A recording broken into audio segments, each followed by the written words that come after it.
I ran upstairs and I was like screaming and jumping to my dad. And he's like, calm down. I was like, girl, we need some money, but like we need to be creative about it.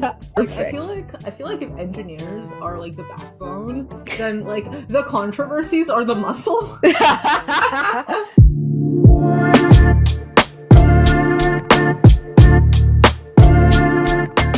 Hello, and welcome to Hold the Past, a podcast where motorsport stories, knowledge, and insights get passed between friends from every corner of the paddock. My name is Misha. And my name is Fatima. And today we are bringing you yet another deep dive into one of the most iconic races and places of the motorsport world. It is the British Grand Prix this weekend. It's happening at the Silverstone circuit, and oh my god, if this race weekend doesn't have millions of stories we could dig into. It is such a well-known, I feel like even people who don't watch Formula One just know of Silverstone. What do you think, Fatima? Oh, absolutely. Do you remember when we were talking about the Canadian Grand Prix and I was saying how I love the Canadian Grand Prix because it just feels so Formula One, and that's how I feel about Silverstone as well, really and truly. And I love a proper racetrack where there's proper racing. It just it makes me so happy. Don't get me wrong. I love a street track. You know I do. But I also just love like an OG proper racetrack. And Silverstone is one of those. And I cannot not talk about my favorite Silverstone race, which was obviously when Lewis Hamilton last won. Ooh, 2024. 2024. Of course. Right? Of course. Oh my gosh. I remember holding my breath. I was like, if I breathe, he's gonna lose. Like, genuinely, it was because it was Max. Max was like catching up and I was like, yeah. I was like, you're not about to do this to me. I legit held my breath. And then like right when he was about to cross the finish line, I ran upstairs and I was like screaming and jumping to my dad. And he's like, calm down. I was like, and he was like, he looked at me. He's like, are you okay? Are you good? Honestly, that was such an emotional race. And like, I have a thing, like when athletes cry tears of joy, it just gets me. Mm-hmm. And just seeing Lewis like wiping his eyes through his helmet, like I'm literally getting goosebumps right now. No, it was just like the stars aligned, like everything, because it was his last season with Mercedes too, no? Yeah. So it was just like, wow, how beautiful. But I really do love Silverstone, and I think it's very fitting, Misha, because obviously, it's the World Cup, and I love me some soccer or football, and I know you do too. Yeah. And when it comes to the World Cup, Misha, the Brits are always chanting, "It's coming home," and it never comes home. No. It never comes home. My boss today was like, how the British, when it comes to the World Cup, the British are like the Leafs of soccer, like the Maple Leafs of soccer. And I was like, yeah, you're right. No, it's so true. It's like constantly waiting. Constantly waiting.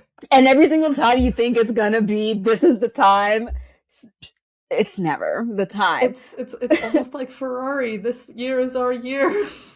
Every year. This year is our year. And is it their year for the past decade and a bit? It has not been their year. No.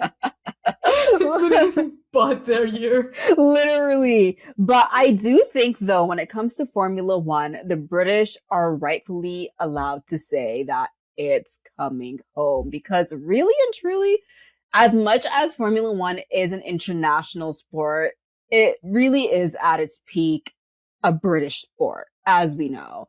And yeah. I'm not going to lie, the Brits really did their big one with Formula One, Misha. They really did.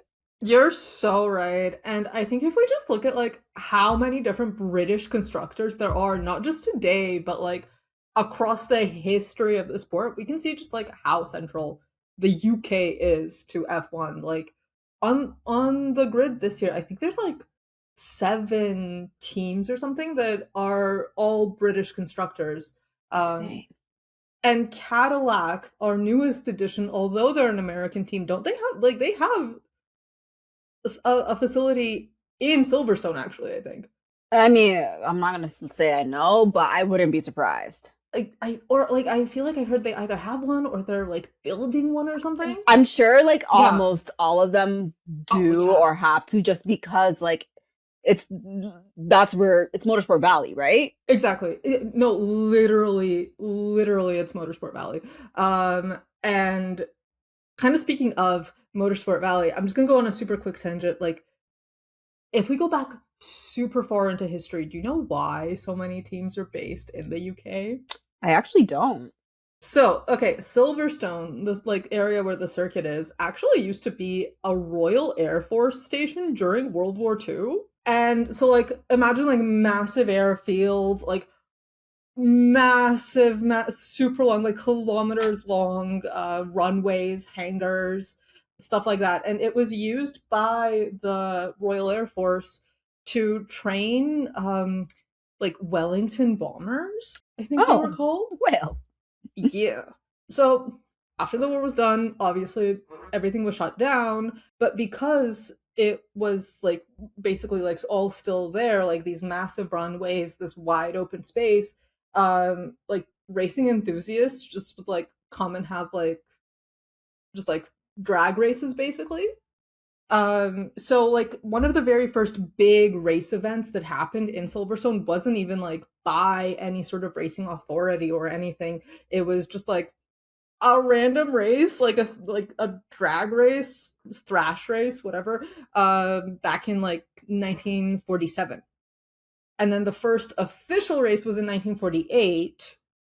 So, and I think it was actually called like the British Grand Prix. So the British GP kind of predates F1, which is crazy. That is really funny. It is so crazy. So parts of those like airfield runways are actually still like part of the circuit.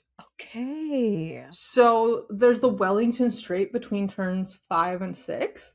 It's called the Wellington Straight because it's like part of that runway that was used to train the Wellington bombers. That's insane. Yeah.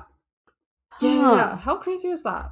That's really crazy. I had no idea, actually. I just, assumed that, it was a plot of land and Technically, yeah, it kind of I mean, was. yeah, you're right. It was a plot of land and they're like, well, we can have race cars here. So. Literally, it's just like weirdly tied to World War II. I mean, I'm not shocked. I guess that also makes sense because it wasn't the very original, like the first Formula One race, the royal family actually attended it. So yeah, that tracks. There's the history of the British Grand Prix is just astronomical, really. And I think it's just so cool how like Formula One has all this lore, if you really think about it. So much lore. So much lore. Like, we can really go into it, but we won't. Not for this episode, at least. But I kind of want to talk about an iconic British team. So since this current season of Formula One has brought on a new set of regulations, we have an 11th team, that 11th team being an American team as well. We have a new engine supplier.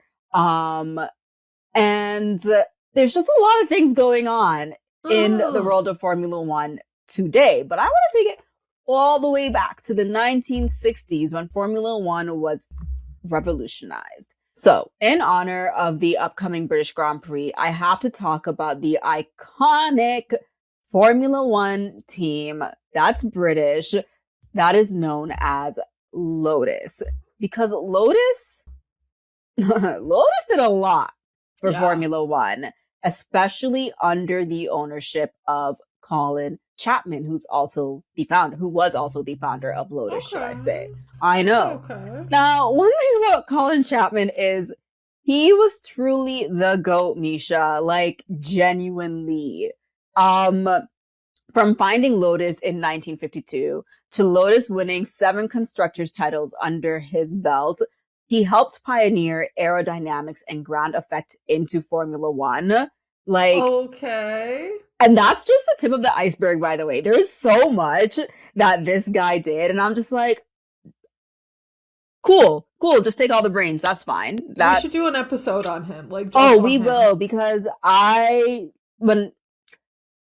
did a lot on him and Lotus when I was doing my controversies in F1 series, because he introduced something that was so super cool, but it ultimately failed. But I think if we tried, it ultimately failed for reasons, but also because teams protested against it because they were not happy. Again, this is when innovation in Formula One kind of clash sometimes, but he invented a double chassis car. What? Yeah. He did invent this double chassis car, and it was meant to be the next big thing in Formula One. However, there was lots of protests against this. So the FIA essentially said, we're not running this car. Mind you, the car also had like its issues. It did. But like, imagine if they had the time to work on it, and like, Misha's still so confused by a double chassis. Everyone who's not watching on YouTube, like, trying to imagine what double chassis looks like. I promise you, it's a freaking beast of a car. That's what it is. Okay. If you want to know more about it, go on my F1 controversy series, and you'll learn more about what the double chassis car was and why. Linked in Formula the bio. One said no. Just saying. But let's get back to business. Let's get back to business. I say all this to say that Colin Chapman was a true innovator, and a lot of modern Formula One does stem from his innovations. And one thing I want to talk about especially is him brokering the deal with Imperial Tobacco and the commercialization of sponsorships that we see all over Formula One cars today. When you think of like sponsorships on Formula One cars, Misha, what's like the one thing that pops into your brain? I mean, if I'm thinking today, honestly, it's probably like the massive like Oracle on the back of the Red Bull. Yeah. Like, if I'm thinking like classic F1, it has to be Marlboro. Ooh, funny you say that because I'm going to talk about that later. But no, you're so right. The Oracle and the Aramco, I would say, with Aston Martin. Also, the BWT, like that pink. Also Duracell. Oh my god, Duracell is the best one. Wait, that's actually kind of relevant to something I'm going to talk about later. Oh, perfect. Look at us. But let's take it back. So when I say that Chapman and Lotus were the first, they weren't really. It was actually a team known as Yeoman Credit Racing that was the first back in 1959. But we don't really talk about that because they did it, but like it didn't change the game like what happened with Chapman and Lotus. And then the second team to introduce sponsorships on their cars was within the same year as the Lotus introduction, and that was a private team known as Team Guston. They painted their car the colors of Guston cigarettes in 1969, but in 1968, but it was also in 1968 where Team Lotus became the first official works team to have commercial branding on their cars. That kind of changed the game of Formula One forever. So why I say they were the first is because, like I said, the first is because Team Guston was a private entrant, but a works team doing this was really a big deal. So before the 1968 season, it was typically the nationality of the team that would determine the color of the car. However, at the start of the 1968 season, Formula One kind of lost some of its biggest sponsors, such as BP, Shell, and Firestone. And, due to this, money needed to be made. Gotta make that green. Money needed to be made. So the FIA permitted unrestricted sponsorship on the cars. And a lot of teams didn't take to this at first, except for the ones that I just mentioned previously. So at the second Grand Prix of the season in South Africa, Lotus entered with the gold leaf Lotus through their sponsor, Imperial Tobacco. And they ran one of the longest sponsorship deals in Formula One history with Imperial Tobacco, known as the John Player Special liveries. When I think of Lotus, I think of that specific Lotus car, the black and gold. Yeah. That is the Lotus car, And Misha, now we know Big Tobacco used to run Formula One. My goodness. Oh, yeah. Big Tobacco ran the streets of Formula One. I have to say, Big Tobacco ran the streets of Monaco. It did. I mean, yeah, honestly. It did. But it's rumored that Imperial Tobacco paid Lotus $85,000 annually with some stipulations, such as changing the colors of the cars, which is nuts for back then. Yeah. $85,000. Yeah, that's incredible. That must be like I don't know how much that is today, but it's a lot. It's a lot. It's a lot. And because they had some of these stipulations, as I mentioned, the cars would typically be like the team nationality color. So can you imagine what this break of tradition was like in Formula One circles back then? No, literally. Yeah. Like, Formula One's already so like, we like to stick with what we know. So imagine. No, for real, they're like, those aren't your flag colors. Grid penalty for you. For you, your mom, and your dad. But oh my god, this was so symbolic because, well, Lotus was a really strong team back then. Like, they were just winning. And in 1968, under the gold leaf Lotus F1 livery, Graham Hill won the WDC and Lotus won the Constructors' Championship. And then in 1970, Jochen Rindt won the title again under the gold leaf livery. So imagine seeing a car with all the sponsorship on it, winning the titles back in 68 and 1970. And so it's the constructors that they're winning, and their drivers are also winning a title. Imagine what that would mean for the other teams, and like what that would mean for sponsors who are trying to, you know, have their like company shown. Yeah, exactly. You know, like their advertising. Thank you. Their advertising. And I also think a lot of it has to do with when a sponsorship is done right, it can be extremely memorable. As I mentioned, the John Player Special liveries that Lotus had. That's what I think of when I think of Lotus. And as you mentioned earlier with Ferrari and Marlboro, like those two, if you think of iconic Formula One sponsorships, like Ferrari and Marlboro really do go hand in hand. Like, absolutely. And again, because they also had a driver that was winning all these championships. So imagine the amount of money Big Tobacco was making off of Formula One, Misha, back then. Oh my god, they were rolling in it. They were rolling in it. That's actually so insane that like that's how sponsorships started. They were broke and they needed money. Shock. They were broke and they needed literally. No, but like today when we think of liveries, like we think of like, or when a new sponsor is going to be announced, we're like, how is it going to fit into the livery? Like the amount of people that are in an uproar over like the massive blue HP on the Ferrari. I could not care about it. I'm so sorry. Maybe my brain just like, I feel like my brain just doesn't register it. Honestly, same. Like I personally never had I was like, okay, like all the other cars have obnoxious like logos on them. Don't get me wrong. When I first saw it, I was like, oh, that's big. Yeah. However, by like the third time I literally forgot about it until you brought it up. I'm not even kidding. No, for real. Like the only reason that it sticks in my mind is how much people hate it. Mm-hmm. But like, if I were to look at a Ferrari, the first thing that I noticed would not be like the HP thing. It actually is. I'm like, oh my god, that's a Ferrari. Yeah. It's red. Literally.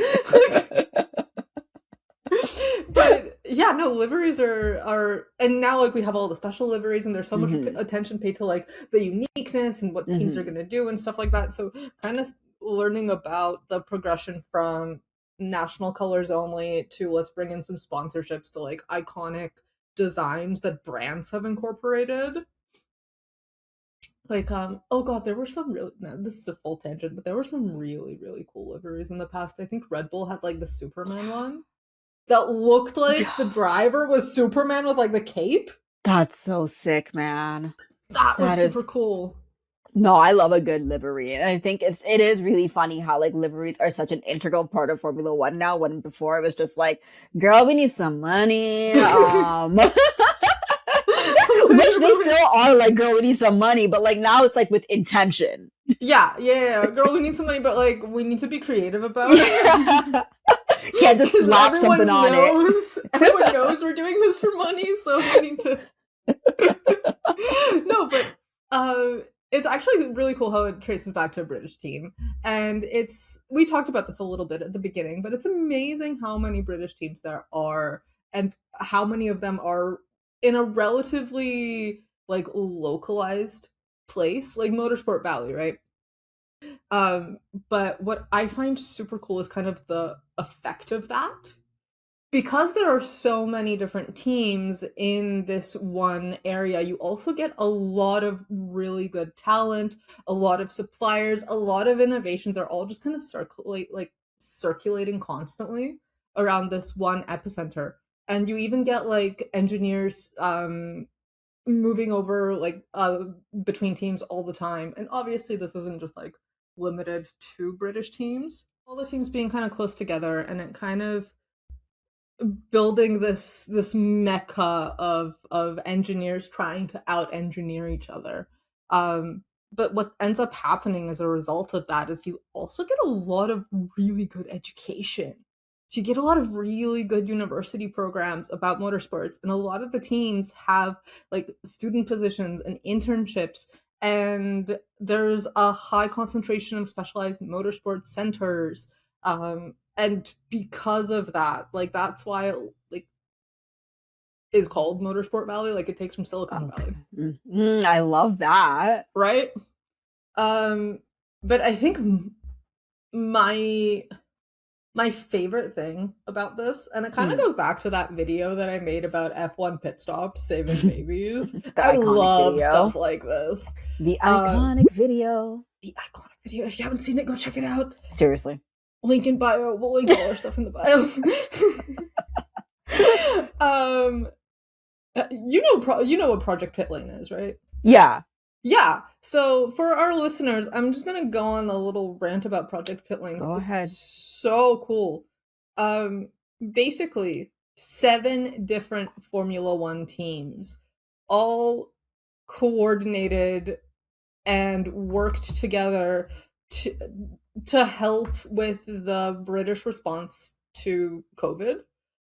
Essentially, like the government had requested like the help of engineers during COVID-19, and it was 7 different F1 teams that were involved. It was the 7 that were based in the UK, so all of them. Okay. It was McLaren, Mercedes, Red Bull, and Renault. I think they were still Renault then, now Alpine.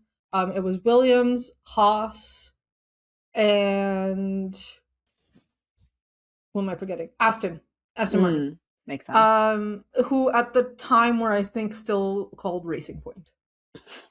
Please, can we need to talk about Racing Point one day? I have so much notes. Just saying. Okay. Thank you. God. Cause honey. Oh my god. I don't. Okay. Anyway, Racing Point. So they had 3. So for Project Pit Lane, there were 3 main goals.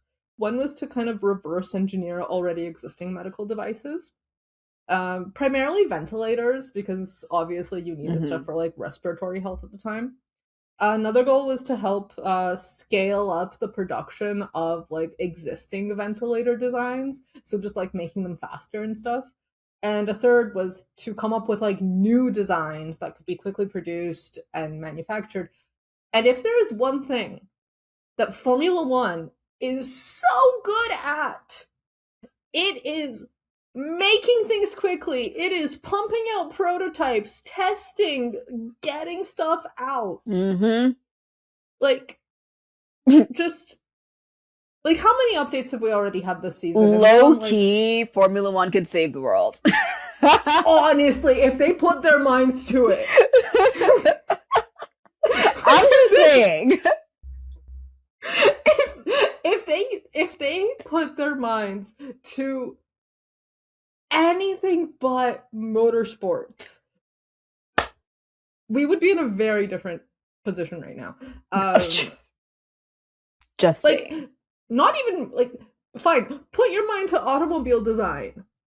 Yeah. But like the cars that are in F1 are not road functional at all. No, but they do use with automobile design, like they do use a lot of like functions from things like Formula One. So they're doing that. So yeah, I'll give them that. We'll give them that. And I think like eventually the sustainable fuels that are being designed for F1 hopefully will be affordable enough to be road. Yeah, that's the plan. That's the goal from what I read, because I actually I was going to do a video about this. So that is what they're aiming for. That's what I like about Formula One, is that like a lot of the things like you mentioned in that That One Iconic video, a lot of things that Formula One does can get utilized in other aspects of our everyday lives. Exactly. And so like one of these things was during COVID, like Mercedes in particular, they were partnering with University College London to just like help pump out CPAP machines, and like the entire process of designing a medical machine, getting it approved, producing it typically takes like 2 years. They were able to do like all of that and get like new like ventilators, updated ventilator designs, all of that rolling in 4 weeks. I love that. It's incredible. Like genuinely incredible. And like you said, Formula One, come on, we need it. Save the world. Make it a better. I'm kidding. Don't copyright me. Or is it heal the world? Heal the world. Make it a better place. Okay, don't copyright us. Okay. I feel like every episode needs a Fatima musical interlude now. I got this. I love a good musical interlude. Don't even get me started, Misha. I'm so down. I love this for us. Side note. Speaking of stuff that F1 has designed, I learned this very recently. Not to do with the automobile industry, but grocery stores. Okay. Specifically grocery store fridges. So like, I don't know about you, but I hate going to like the frozen aisle in the winter. Like in the summer, it's fine. Is it? I mean, fair. Fair. After like a minute in there, you're like, I'm done. Okay, so before I get to the grocery stores, so you know how a Formula One, like everything on a Formula One car is designed to like shove air into a very specific direction? Okay, I see where you're going. So, and the rear wing of the car kind of like shoves air into this kind of like loopy upward motion. Yeah. So, Williams, another UK-based team, Motorsport Valley, let's go. Williams created this like panel device thing made out of aluminum that was inspired by the shape of an F1 rear wing that you put onto fridge shelves at the grocery store, like those grocery store fridge shelves, that helps circulate the cold air in the fridge and not where like the people are walking through. Oh, I love that. Right? Shout out Williams. You guys want to get into appliances a bit more, because it's getting kind of raw. It's pricey. It's pricey. Yeah. But yeah, so apparently it saves a ton of energy. It keeps like the stuff colder. It keeps like the area where we like the humans are walking around like not frigid. So yeah, really cool. I know a bunch of stores in the UK use it now, like Sainsbury's and Tesco. And like some other ones. Yeah. Nice. Okay, Williams. That's the thing. Like the engineering mind is just so beautiful. It truly is. And I think that's really cool, actually. I had no idea. I know, me neither. I literally learned this as I was doing research for our episode. Yeah, no, that is really cool, Misha. And like I said, I love the engineering mind, and I truly think it's just so fascinating, all the little things that Formula One has done. And when I say Formula One, I mean the Formula One engineers. They are the backbone of our sport. Without Truly, them, we are nothing. truly. Truly. Now, I want to go into one of my favorite F1 topics I've already mentioned like 3 times, I think, in this episode, which is Formula One controversies. I love a good controversy because I love drama, okay? Yeah. I love drama and I love relaying drama to people. It is truly, that should be my job. I'm not gonna lie. And I'm nosy and I love listening to the drama. Perfect. Like I feel like if engineers are like the backbone, then like the controversies are the muscle. That's hilarious. I love that. But since we're talking about the British Grand Prix, I can't talk about Formula One, Brits, the British Grand Prix without talking about James Hunt. Our favorite main character. He was just so many words, so many thoughts. James Hunt cracks me up, truly. But I have to talk about the iconic 1976 British Grand Prix because I think this story is very fitting, especially based on what happened in Monaco recently with the P3 reversal of Isaac Hadjar. Poor Isaac. It's a tough situation, I think, on both parts. Yeah. I think, like, I understand Alpine and Pierre Gasly's gripe. And I also, my heart for Isaac, truly. And like, it's always so strange because I wonder how the drivers feel towards each other whenever things like this happen. Yeah. You know what I mean? Yeah, like I feel like probably it's I feel like if Isaac was in that kind of situation where he's the one that has like the penalty that may or may not be legit, like he would want his team to fight for it, but at the same time, like you know what I really hate?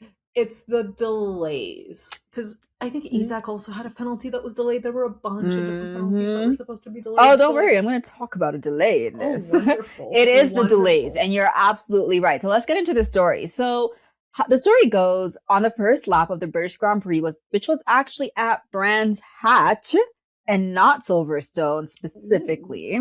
I just had to make that clear because, Brands Hatch was used. It was used for Formula One, but we now use Silverstone. Cool. Clay Regazzoni, who was teammates with Niki Lauda, attempted to take the lead from his Ferrari teammate, but they collided. And and James Hunt, who attempted to essentially avoid this collision, he went around the left side of he went around the left side of Clay, but while attempting to avoid that, he actually got hit from behind and his car suffered a suspension damage. And the race was red flagged at the very start just due to the amount of debris on the track. And due to this, the cars made their way back to the pit. Misha, what I love about old school Formula One is that whenever things like this would happen and drivers who had their cars damaged, they would all run back to the pits to get into their replacement cars. Literally run. Book it. When I was doing research for this like a while ago and I was watching the Grand Prix and just like seeing them all, like, it was chaotic and I love chaos. I love it.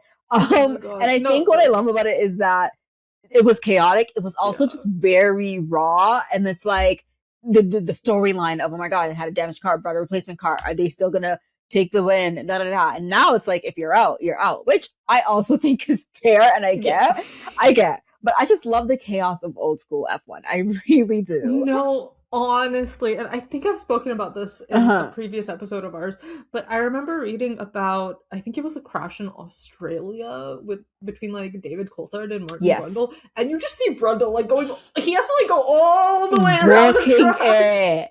Because you never know when the red flag's gonna end, right? Yeah. So they're trying to make it back before that.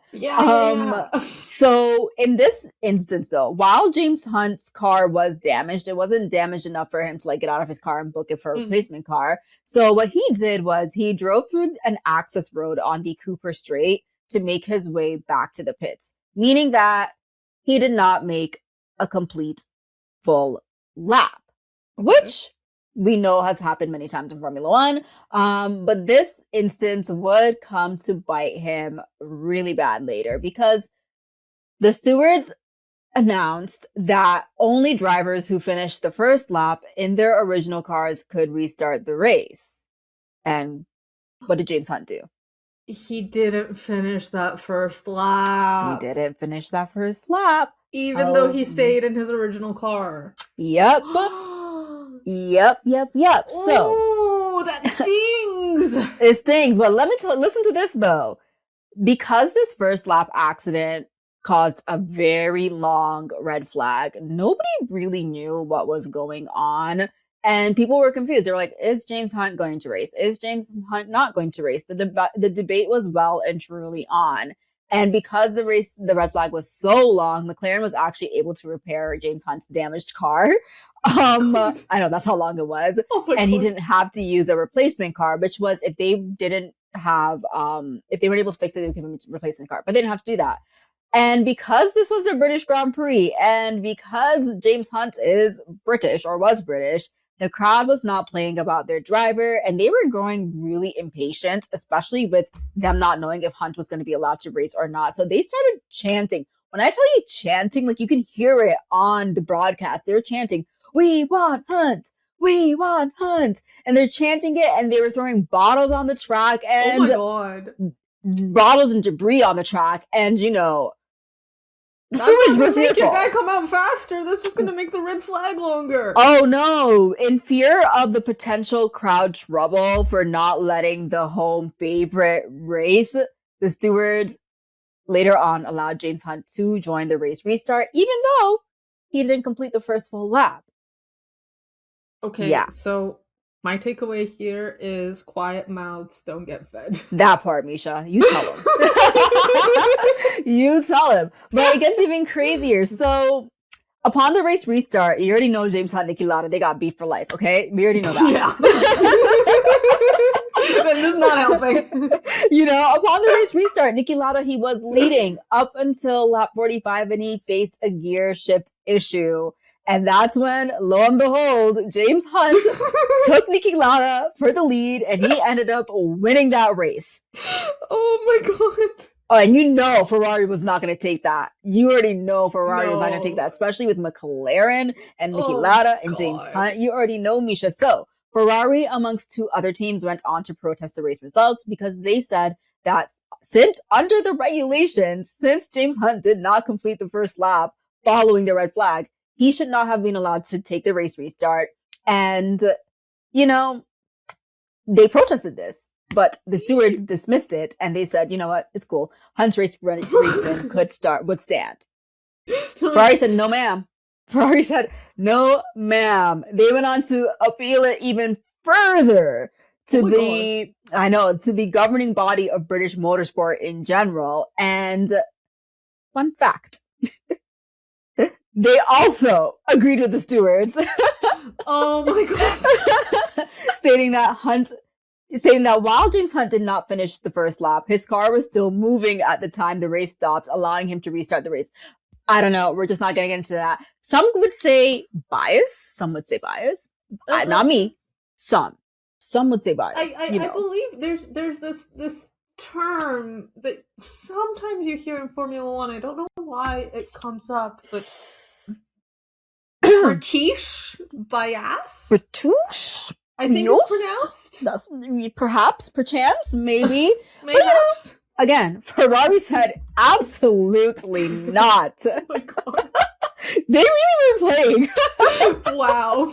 They went to protest this even further to the FIA, which then resulted in a hearing, and Ferrari stood firm that James Hunt's car was pushed by mechanics before the official red flag, therefore breaking regulation, which prohibits outside assistance during the race. So after they heard from both Ferrari and McLaren, the FIA reached the decision to uphold Ferrari's appeal. So you remember how you said the wait time was long, like a week? Oh, God. Yeah. James Hunt was disqualified from the British Grand Prix 2 months after it took place. Oh my god. Two. Oh my god. 2 months after it took place. I know. Wow. I get very upset if my driver gets disqualified 3 hours after a race. Having to wait 2 months? That's insane. Yo. That is. Anyway. I feel like that there needs to be a cutoff. Like if you have not made a decision by like a week, like by the next race, it's over. Fair. But to be fair, Ferrari was also just like appealing it further and further and further. God. So, you know, I can't blame them. God. But the reason why this was so controversial is because, well, one, the decision to disqualify him took 2 months after the fact. But also really what it was is just like, it seemed to be that the stewards honestly even just let James Hunt restart the race was because they were in fear of what the home crowd would do if he didn't race. And they didn't actually follow the rules of the race, which is that James Hunt should have just been excluded from restarting the race due to not completing the first lap to begin with, you know? Yeah. Like, isn't that nuts? That is nuts. That is nuts. That is honestly one of the craziest disqualification stories I've ever heard. It's crazy. 2 months. Frickety months. Like, now imagine, I can't even remember where he was in the standings, but imagine he was leading the standings. Oh my god. I don't even think he won that year too, so. Oh my god. That's insane. Shebang. Shebang indeed. But like, damn, Ferrari really pulled an Alpine. They really did, but they went full guns blazing, Misha. Do you think Ferrari would do that now? No. No. Wait, I have to take it back. My favorite photo ever is when, I can't remember what year it was. Could have been 23, could have been 24. I know it wasn't 25. It was when Lewis Hamilton got disqualified and Charles Leclerc got disqualified and they had to go make the appeal. And then you saw the Ferrari. Oh, sorry. You saw the Ferrari guys who were going to the FIA to like plead their case, and girl, they looked so. I saw that photo and I was like, oh yeah, Charles is not gonna. He's not gonna win this one. I have a photo saved because it's genuinely one of my favorite photos ever. Okay. So again, if you're just listening on Spotify or Apple Podcast, please go on the YouTube just for the photo. Please. And while we're talking about that, this will be a really quick side tangent because, you know, we were talking about Ferrari and Charles and, you know, Charles recently just signed a multi-year contract with Ferrari. Girl. Is he okay? I don't think so. Has he ever been okay?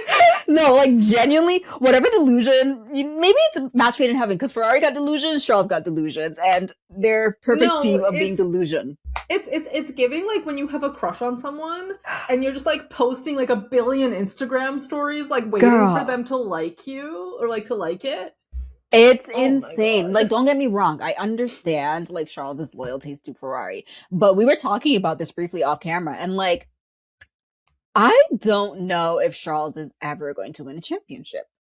No. And I don't know. You made a good point when we were talking about it off camera about how it's kind of like Kimi and George. And for our audience, what Misha was saying, we were talking about is like Ferrari could get the car right one year. They could even get it right this year. Who knows? They could get the car right. Mm-hmm. But that doesn't mean that it's going to be Charles who's going to be able to maximize it to its full potential. Just because he's been there for 7-8 years does not mean that he's going to be able to work with the machinery like his teammate. May that be Lewis. May that be an Ollie Bearman should Lewis retire and he comes and join this team or whoever it is. It's kind of like you said with George and Kimi, how George was the favorite and the favored. But look at Kimi Antonelli. Yeah. Like, clearly, okay, yes. Honestly, George has had some, like, shit luck. Mm-hmm. But Kimi Antonelli clearly is extremely comfortable in that setup. Extremely comfortable in that setup. And just because George has been there longer doesn't mean that he is guaranteed to fit the car better. Like, not every team is Red Bull. Not every team designs the car around one guy. That's the thing. Not every team is Red Bull, and like it's if Ferrari wants a chance, it's the fact that Lewis is even second. I know it's by a couple of numbers, a couple of points, but the fact that he's even second in the championship says a lot because objectively speaking, you would think it would be Charles. Yeah. You know, and yes, he did crash. Don't get me wrong. He did crash in Monaco, and that was honestly, to no fault of his own. Truly. No, that was, you know, but you would think that it would be Leclerc. Yeah. And because of how long he's been with the team, not because he's more talented than Lewis and that back and forth, you know, like obviously Ferrari signed Lewis for a reason. They would be really silly to not listen to him, but that's also not the point. But I'm just saying, like, buddy, multi-year is above me. I know. And he was already signed on until like 2028 or like 2029, I think. It's above me. Mike, I know you had something to say regarding our episode, but Mike, I wonder now, I know, so for the people who are listening, we're recording this right before the Spanish Grand Prix. Mm-hmm. And FP2 just happened, and I'm pretty sure Lando topped the charts for FP2. But I wonder how Oscar feels after signing a multi-year contract with McLaren, and McLaren have not been, you know, where they're supposed to be. That is a very, very good instinct. Like, at the same time, though, these contracts don't mean anything. They really don't, because the way Checo got out of his Red Bull contract, honestly, Checo won. He made so much money just to be like, I'm an ambassador. No, for real. Checo truly won in the end. For real. Oh my god. And then he got to come back. So he got out of his contract early. Red Bull paid him a bunch of money. Got a year off. And he gets to race for a team that's closer to home as well, too. Exactly. You know, a North American team, and he's North American. Yeah. So, he won. It works out so well for him. No, honestly. But honestly, I don't know. I have no idea why. I understand the appeal of Ferrari. Me too.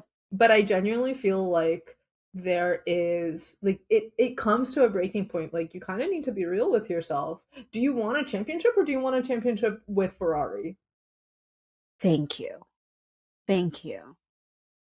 And I think he chooses the latter. I agree. Which may never come. No, and like, if he's okay with that, fine. Yeah. But I'm just like, look at your peers. Lando, Max, golly, maybe even George.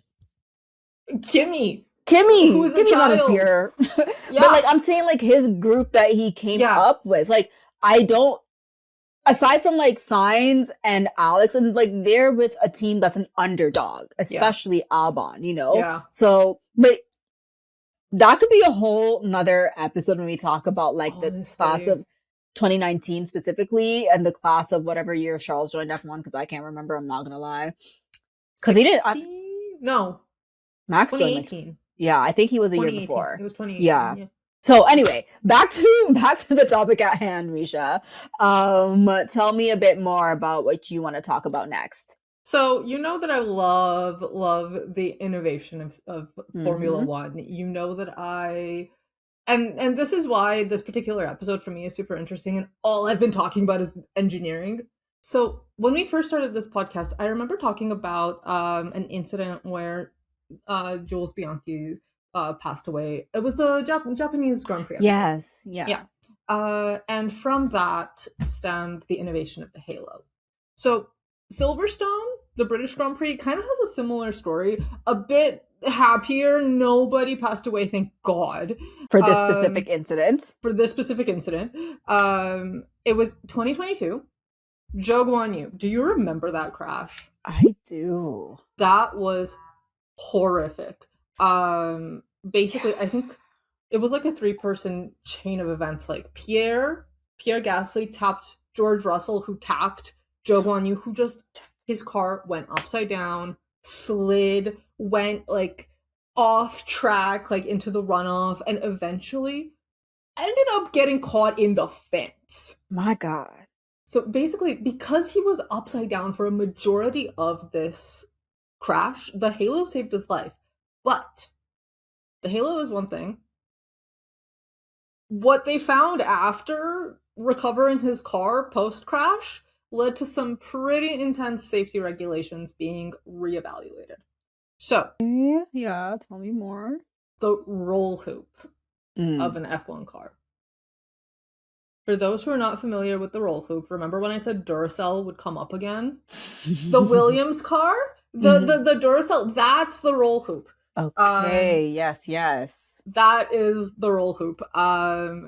So it's like right behind the driver's head, and it's basically supposed to be like a buffer, so like you don't hit your head when the car spins over.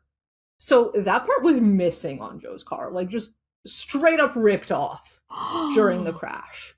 Oh my God. Which, thank God, the halo was intact. But basically after that crash, they reevaluated the roll hoop. The next year, the testing around it got so much stricter, higher load requirements, different types of loading onto it, improved like attachments to the car so it doesn't just like go flying off. But yeah, a little bit of F1 safety that is the result of a British Grand Prix. That's insane. I did not know that. Oh my gosh. Yeah, like I remember the crash. It was scary. Terrifying. Gosh. Terrifying. But one, we're so happy that he was fine and okay. That's like when you remember like how serious of a sport F1 is and motorsport is, you know? For sure. Like it just really makes you think, man, this is entertainment for me, but these guys, like I know it's their job, but they're also like, I get Formula One, I understand why they pay them so much. Yeah. I agree. Like they still get paid ridiculous, but Absolutely. I also understand why they pay them so much because they're literally risking their lives for our entertainment. Honestly, Misha, like I love the safety advancements that come from Formula One. Of course, they come from scary things such as, Jules' crash or Jules Bianchi.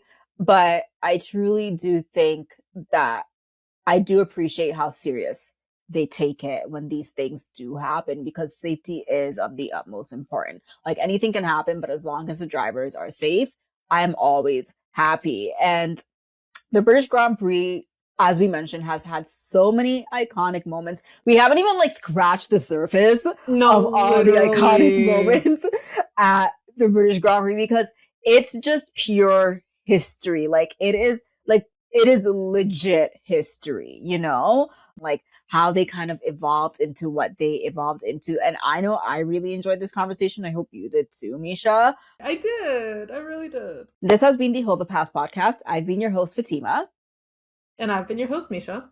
And like I said, I had such a wonderful time recording this episode with you, Misha, and I hope that our audience did too. Again, if you did like this episode, please don't forget to like, comment, and subscribe and share as well. You can find us at Hold the Past Pod on Instagram and TikTok and anywhere you listen to your podcast from. And you can also email us at holdthepastpodcast@gmail.com. If you have any topics that you want to hear us talk about, or if you just want to have a little chat with us, you can also reach out to us there as well. Thank you all so much and have a wonderful, wonderful day. Bye. Bye.